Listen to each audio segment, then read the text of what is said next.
Alara stage, and I'm also the founder of Ecstasia Academy, which is a school for power and creation.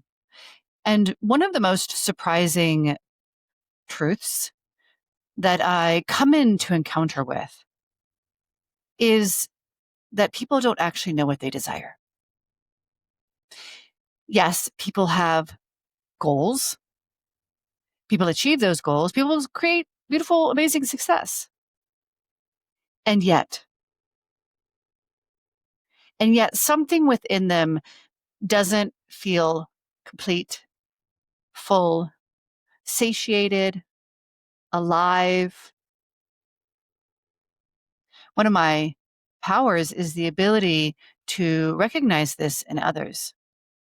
So when I work with clients, or even when I'm with friends and complete strangers, and I ask them the question of, what do you desire? What do you desire to create in your life?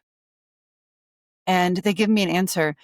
I can feel that their bodies either light up with creative life force energy, which is the energy we use to create our reality, light up with passion, light up with aliveness, which is a felt sense in the body.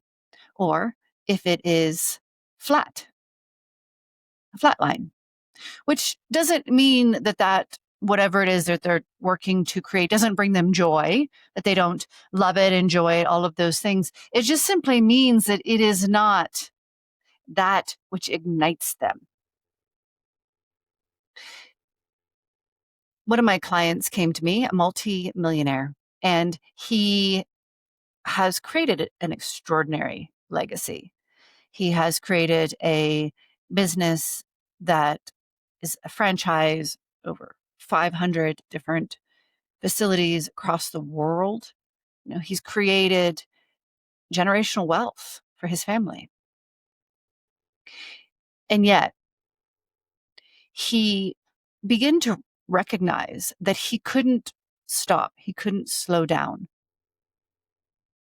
That even though he'd built this amazing legacy, there was a part of him that was striving still yet to create more because of this fear within him if he stopped. And he didn't understand that fear. And he didn't understand what the fear was showing him, as fear does. So as we explored through words and questions, we uncovered first and foremost that he grew up in a household as a middle child of 3 boys and a single mother. His mother worked tirelessly to be able to support her boys. And there was never a sense of security, a sense of safety in the home. So, as so many ambitious leaders do, as soon as he got out of high school, he set about creating that sense of security for himself and for, at that point, his future family by creating the wealth, by creating the legacy businesses and franchises. But it wasn't giving him that sense of security, because no matter what it is external of us, it can actually never grant you security. We all know that money can go away. Businesses can crash. I had my own 6 figures stolen from me. And directly after that, my 6-figure business crashed. And this was actually the fundamental truth that I was being taught, was that security is not an outside job. So with this particular client, as we explored these memories through his childhood, his nervous system was in a state of fight or flight, always dysregulated, working to keep achieving in this attempt to create a sense of safety and security.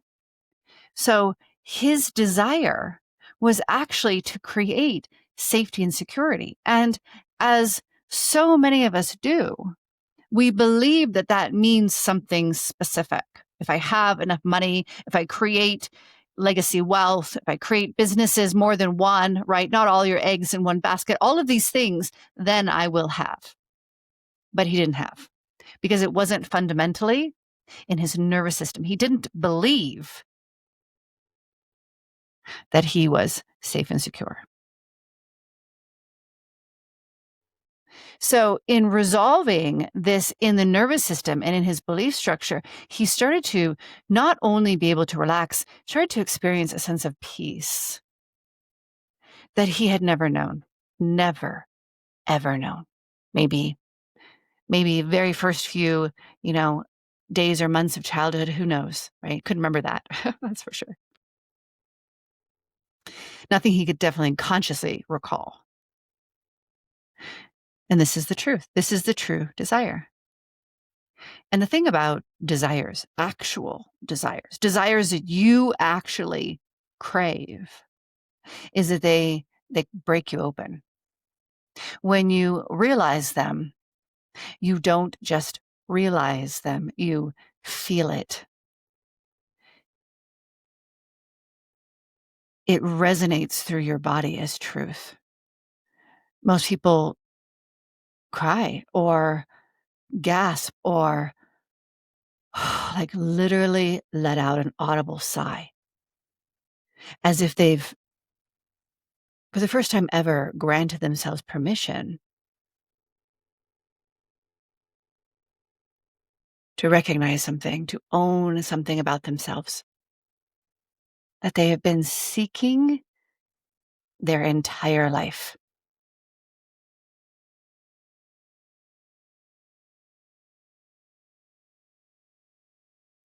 And I have a plethora of stories like that, all very different fundamental desires.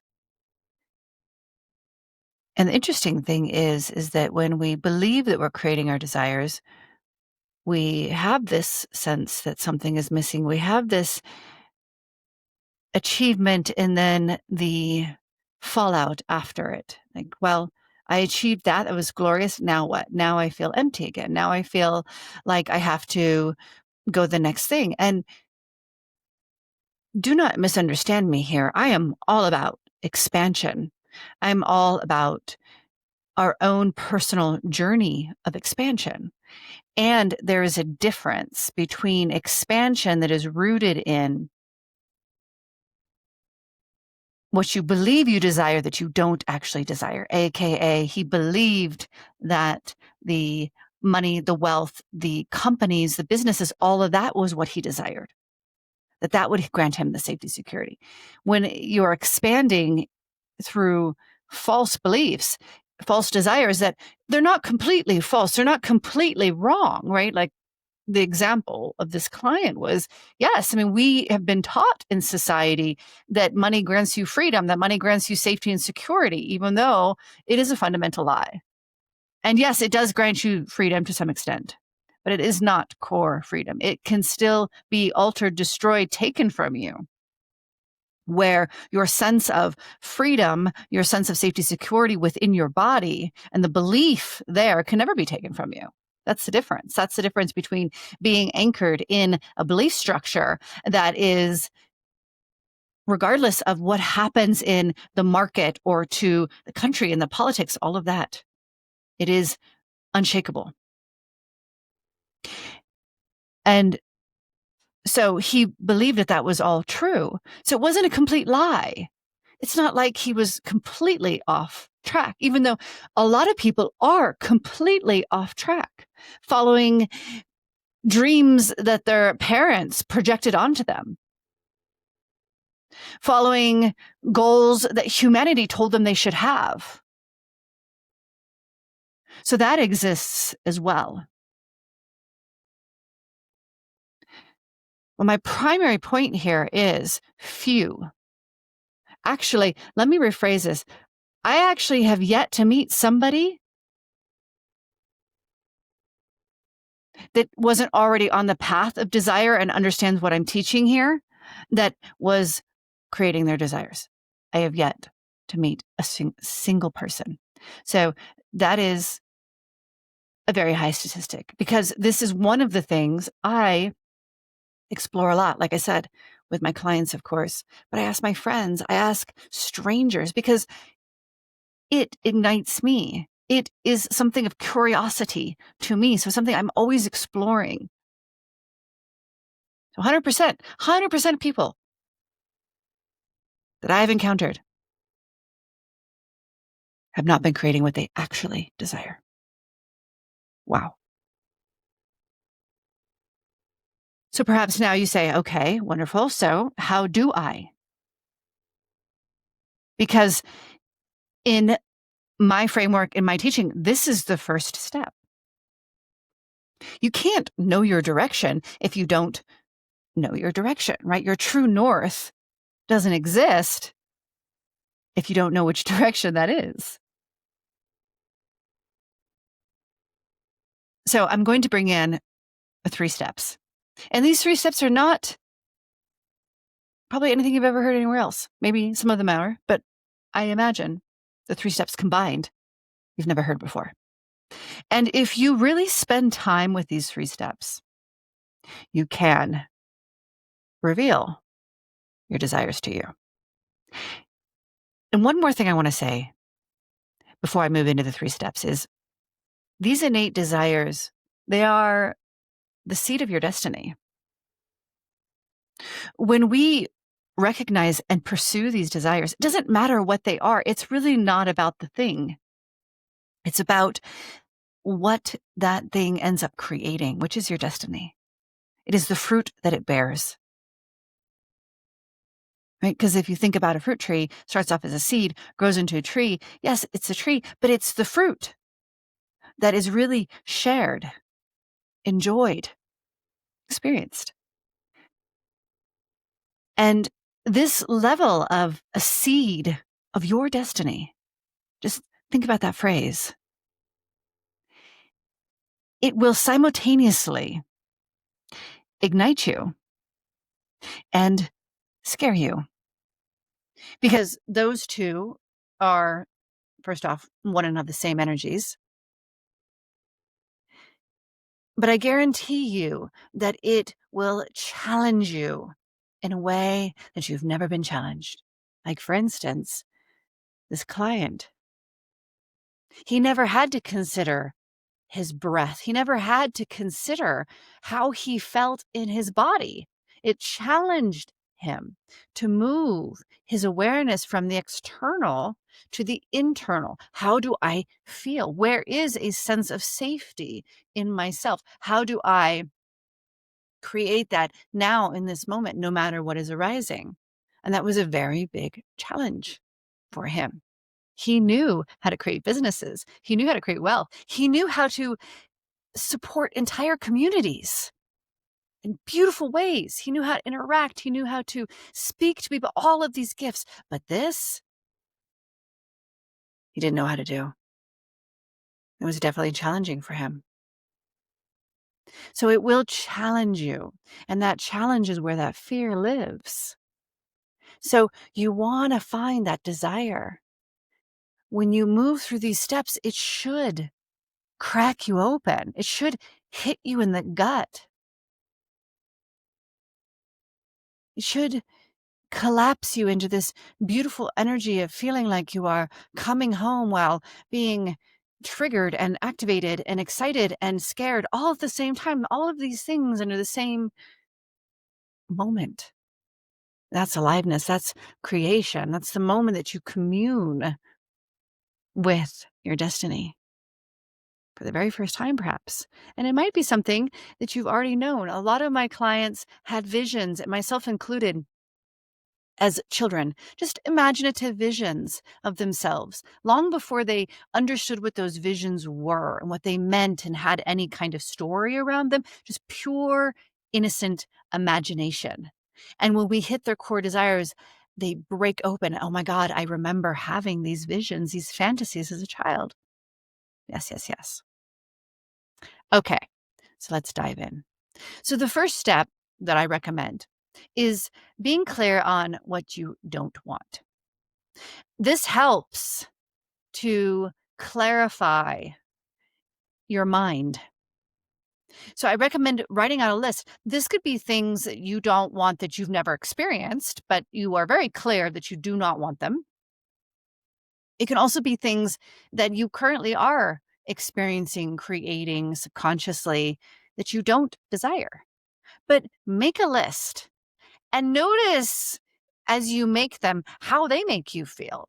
And, you know, the the feeling in your body and the perspective of your mind towards this list.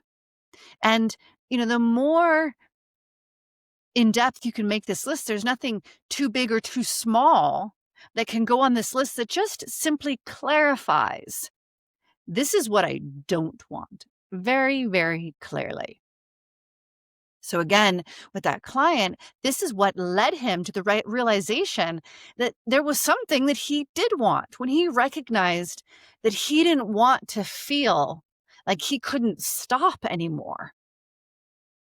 As he was getting, still midlife, but, reaching older years in his 50s, deciding that he didn't want to keep going at the rate that he'd been going, but he didn't want to feel this sense that if he stopped, it would all collapse, something would happen, right? That I don't want this led him on the journey to, well, if I don't want this, what do I want? What do I desire? So it's very powerful. So sit down and sit with that question. And when you think you've got a complete list, walk away. Give it some time, a day or two, and then come back and see, did anything else surface? Because this is how we have communication with our subconscious mind. So we bring it into our conscious awareness, and then our subconscious will start to bring through those stories of like, oh yeah, all of a sudden you'll have these memories of like, why am I remembering this moment when I was a kid? Or why am I remembering this experience I had, 10 years ago? But if you were to look at it, because you just made this list, it would show you something that you created and experienced in that moment that you don't desire anymore. And probably didn't in that moment either. Or maybe you did and you don't anymore. Maybe you've changed the cycle of your life, right? So remember, as you do this, the subconscious speaks to us in stories and memory. So if memories arise, there's something, there's a golden nugget there for you. Okay, so that's step one. Step two, it's powerful to look at the people that, let's start off with the intensity of you feel jealousy towards. If you have a ping of jealousy, that is always a moment to pause, because that is simply telling you something that you desire that you haven't given yourself permission to own and thus create. That's all jealousy is. It's purposeful. It's not meant to make us feel like we're not good enough or somebody has something that we can never have. Quite the opposite. It's there to show you, hey, this is something you desire. And all of our desires are things that we are actually here to create. So not only are they something you can create, it's something that you personally are here to create. Isn't that beautiful? So jealousy. But if you don't experience jealousy, do you experience admiration? Right? It's a little bit of a softer emotion than jealousy has that pang to it, that ping, that intensity, that sharpness. Whereas admiration feels much more from the heart, that you admire somebody, right? You respect them. And still, with admiration or respect, is there something that that person is experiencing, creating, living that you yet are not, that you have not given yourself permission to? And it can be anything. And the important thing here is to not judge what they are. Make the list. They can seem silly. They can seem not important. Okay, so let me give you an example. I remember when I was in high school, I used to just really be jealous of the girls who would kind of dress like edgy and funky and like kind of their own style. And I had my own style. I was never a follower of the trend, but those like the ones that stood out, right? And I thought to myself, well, that's just not who I am. But I always felt that little energy, right? Well, now guess what? Now I love dressing like that. And it's not about the clothes that I wear, it's about the authenticity of my expression, the nonverbal expression through our clothing, through how what we wear, how we dress, how we carry ourselves. That is all expression of authenticity or non in or inauthenticity, right?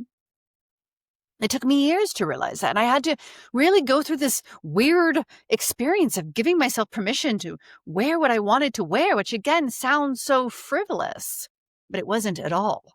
It was very much a part of recognizing deeper what I actually desired for my life and who I was in my authentic self. So nothing is trivial. Write it down. The smallest thing, the biggest thing, the weirdest thing, the corniest thing, write it down. And again, as you do this, step 2, recognize how do you feel when these things come to your awareness? Along with that jealousy or that admiration, is there any sense of shame or guilt or you're not worthy or you're not capable or that's for other people? Other people can have that, but you can't. Anything like that. And note that as well, because these are all of the binds. It is the rope that binds you.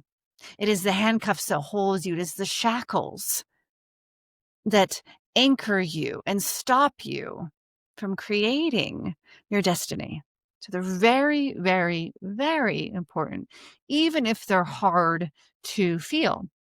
Even if, this kind of work sometimes is like a big horse pill that you have to swallow, and you need a lot of water to do that. And that water is that compassion, the compassion of self to recognize, you know what? Let me tell you this out of everybody's got it. Everybody's got the things. Everybody's got the binds. Everybody's got the unworthiness. Everybody's got the shame and the guilt. I guarantee it. Everybody doesn't feel enough because it is a core fundamental experience in humanity. So it doesn't define you. None of this actually defines you. It's information that can help you create what you desire. Period. Information. Okay? Data, information. So come at it compassionately, come at it, with humor, with joy, with playfulness for yourself. Like, let yourself be awestruck. Like, wow, I had no idea that I actually desire that. I had denied myself that. But now that I'm looking at this person that always I feel that ping of jealousy, and when I really ask myself, what is it about that person? And it's this trivial thing, but when I really sit with it, yeah, it hits me. I feel it. And the truth is you may not feel the desire right away. It might not be like, oh yeah, I actually desire that. Again, you may feel first and foremost the shame, the unworthiness, all the things that you've told yourself of why you can't have it. Okay. So it's important to recognize that as we start to connect to even the most trivial of desires, we have performed our whole life. And that performance is denial. And that denial is very powerful because denial is what you place out of your awareness. You literally cannot see it. You cannot hear it. You cannot feel it. You deny it. Okay. So it's okay. You don't have to feel that an immediate sense of desire for whatever that person is mirroring you. Even if you just feel like, ah, I feel that jealousy and it's around this particular thing that they create and experience in their life. What do you feel there, right? Is it the guilt? Is it the shame? Is it the not worthiness? Is it the that's for somebody else? You can't have that. That's the block. That's the bind. Okay. And beneath that block or bind is the actual desire. So, step number 3 is exploring why. This is taught often, the why. Why do you desire what you desire? And it's very powerful. Most people say 5 whys. I invite you to go well beyond 5 whys, because 5 whys usually doesn't get you there unless you already have a sense of what this desire is. Okay. So keep asking why. And when you think you've hit the bottom, there's no more whys, there's no more answers. If you are not cracked open, guess what? You haven't hit it. So again, sometimes the best thing to do is to walk away, because this gives your subconscious mind a moment to speak to you. Because when your conscious mind is very active, it overrides the subconscious. You can't hear your subconscious unless you've trained yourself to hear your subconscious mind. And so when you walk away, when you're doing something that is mundane, or that you can step into a mode of where you are doing it naturally, like taking a shower, driving your car, that is when oftentimes your subconscious mind will come through and speak to you. Okay. So that's where a lot of times stepping away from these types of things, doing it up to a point and then stepping it away, letting it breathe. I call it giving it spaciousness, is where the actual depth of it is revealed to you. So if you don't already know, I didn't go into it. The why is asking yourself, okay, I desire this. Why? Why do I desire that? Because of this. Why? Because of this. Why? Because of this. Why? And if you really get stuck, you can bring in, and what does that do? And that will kind of laterally move you along to something else that then you can ask why. Okay. So it breaks you out of a stuckness, and it's a lateral move. Why? If you hit why and okay, I can't seem to get any other answer, then what is that last why? What does that give you? What is the belief that that will bring you? And then that'll laterally open up, and then you can why from there. And then if you hit another block, step away, move away, give it spaciousness, go do other things. Kind of keep it in the back of your mind, but not where you're trying to figure it out, not from the conscious mind where you're still asking the questions. No more questions. Walk away, do other things, engage your conscious mind in other things, and let your subconscious mind bring through the information. Okay. So step 1 is making a very thorough list of what you don't desire, both things that you've never done, never lived, and the things that might even be in your current reality that you don't desire anymore. Those are probably going to hit the hardest. Step 2, when you feel jealousy or admiration or respect for another person, is there anything there? What is there? Better question. What is there that they're showing you that you aren't giving yourself permission to create an experience for yourself? And number 3, the why. As many whys as you can until you hit the core. Again, you will feel it when you've hit the core. And it will change your life if you let it. It will change your life in the most beautiful way if you have the courage to 1, go down this road, 2, own that desire.